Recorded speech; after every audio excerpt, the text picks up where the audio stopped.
Že čau lidi. No, A zatím jsme tady tak hodinu možná a nic jsme nechytli, no.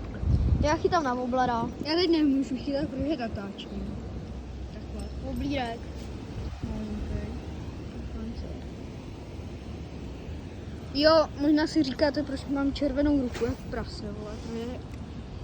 No já, jsme zmrzlí, docela je zima. No teď, když šáhnu do vody, víte. No, když šáhneš teď v zimě do vody, tak prostě seš zmrzlej. No. Co mi to zamotalo? No, tak my asi za chvilku půjdeme, protože jakože... My bychom tady byli díl, ale my si chceme ještě u mě doma zahrát sovku. A tu možná také natočíme. Tu možná natočíme, no. Takže si připravte nějak tak, možná zítra to vydám. Jo. Když to tady něco vyjde, tak vyjde zítra to video. To je vlastně.